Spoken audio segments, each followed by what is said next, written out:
Hello everyone, नमस्कार, स्वागत, अभिनंदन आप सभी का आपके अपने YouTube channel RP number 1 study channel पर। दोस्तों, शिक्षण अभिरुचि की क्लास स्टार्ट हो चुकी है। जल्दी से उठ जाइए और 11 बज चुके हैं आपके। चलिए, सभी को गुड मॉर्निंग, सभी को गुड मॉर्निंग। आज 26वीं क्लास है हमारी शिक्षण अभिरुचि की। तो चलिए जल्दी से क्लास को स्टार्ट करते बिना किसी देरी के। जो विद्यार्थी चैनल पर नए हैं, चैनल को सब्सक्राइब कर लो और एक बार से क्लास को शेयर कर दो। चलिए पहले प्रश्न की ओर चलते हैं। आज का हमारा पहला प्रश्न आपके सामने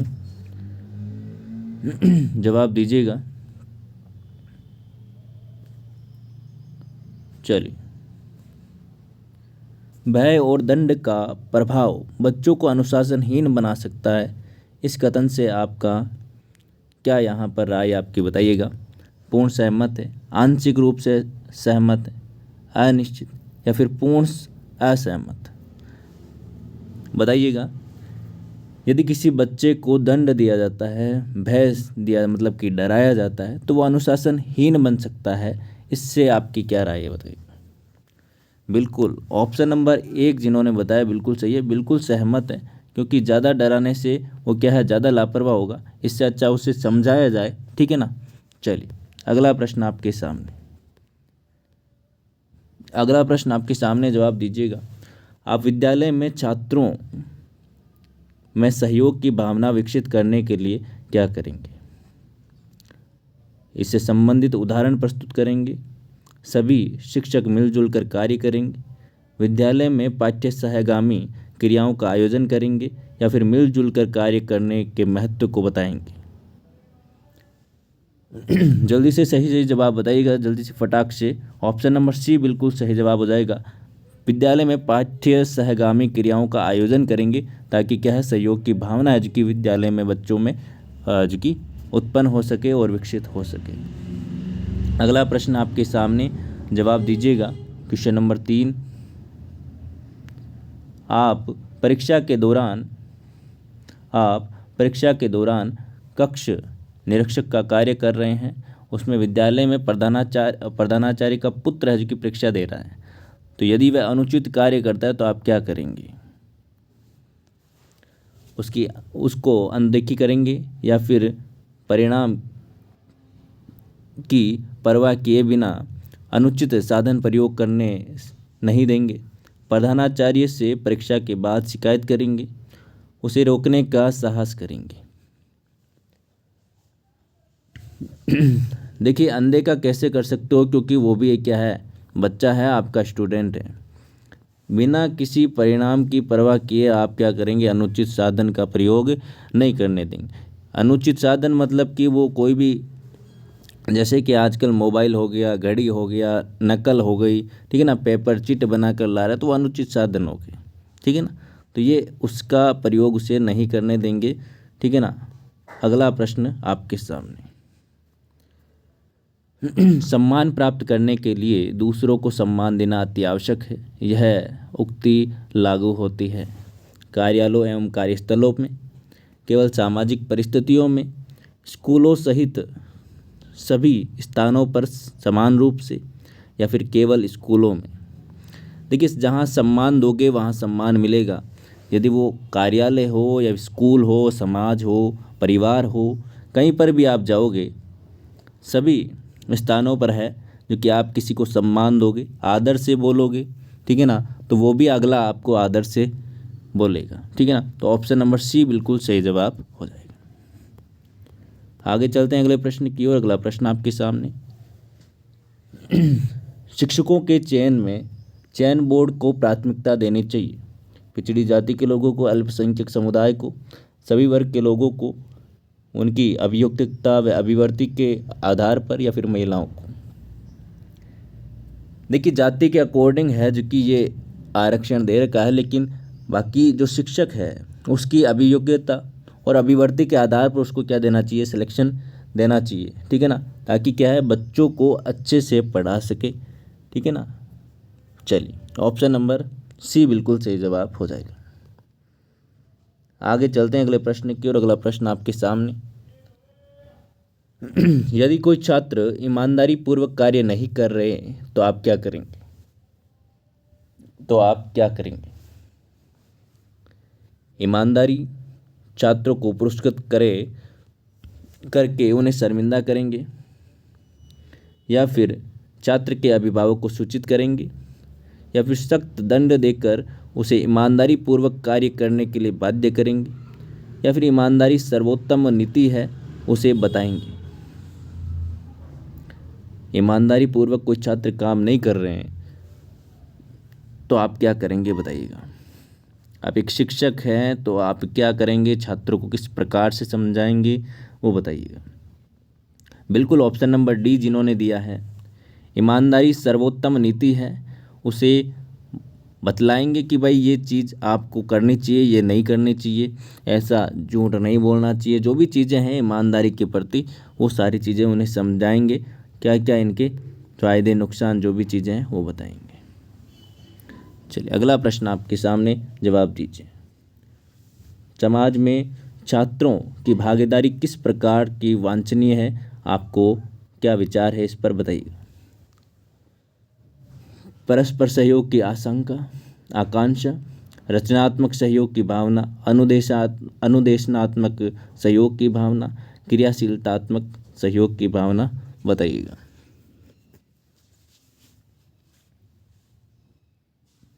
सही जवाब क्या हो जाएगा?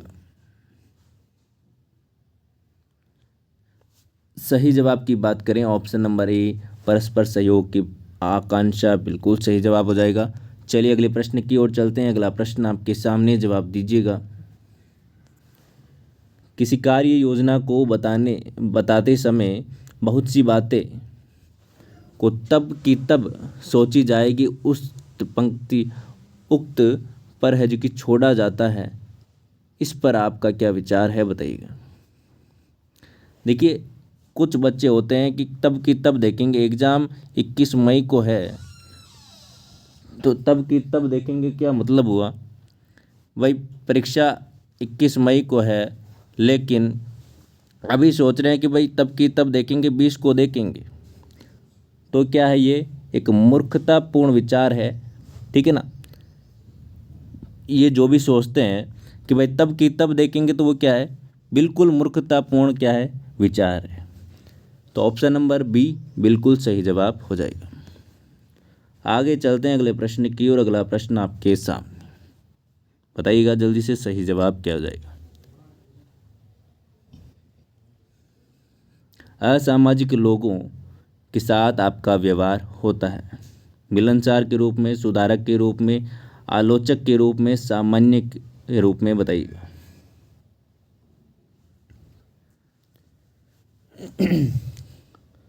तो जो असामाजिक लोग हैं, असामाजिक में कौन कौन से, जिसमें बिल्कुल भी कोई भी भाईचारा नहीं है, मतलब असामाजिक आप समझ सकते हो किसी भी प्रकार का जो कि एक अलग ही है, ठीक है ना। तो उसके साथ में आपका कैसा व्यवहार रहेगा, सुधारक के रूप में। असामाजिक है तो उसको, आप एक शिक्षक हो तो उसको आपको सुधारने की एक क्या रहनी चाहिए कि भाई इसको सुधारा जाए, ठीक है ना। चलिए ऑप्शन नंबर बी। अगला प्रश्न आपके सामने, बताइएगा आपके अनुसार प्राथमिक स्तर पर किस प्रकार सह शिक्षा लाभप्रद है। बच्चों की समानता का विकास होता है, बच्चों का विचार उत्तम हो जाता है, बच्चों का सर्वांगीण विकास होता है, या फिर बच्चों को एक साथ पढ़ने में रुचि होती है बताइएगा। सही जवाब की बात करें ऑप्शन नंबर ए, बच्चों में समानता का विकास होता है। चलिए अगले प्रश्न की ओर चलते हैं। अगला प्रश्न आपके सामने, जवाब दीजिएगा। यदि कोई छात्र आप अपनी आशा से कम अंक प्राप्त करता है तो उसे क्या कहकर सांत्वना देंगे बताइएगा। हो सकता है तुम्हारे उत्तर जो कि अति विचित्र होने के कारण परीक्षक को समझ में नहीं आए होंगे, या फिर अंक कम मिलने के पीछे परीक्षक की लापरवाही हो सकती है, या फिर तुम्हें अपने परिश्रम में विश्वास रखना चाहिए, या फिर ये सभी। क्या कहकर सांत्वना देंगे भाई, सिलेक्शन अब की बार नहीं हुआ तो अब की बार हो जाएगा, अब की बार थोड़ी और मेहनत करना, यही कहते हैं हम। तो क्या है, अपने परिश्रम पर विश्वास रखो, मेहनत कायम रखो, आपको सफलता ज़रूर मिलेगी, है ना।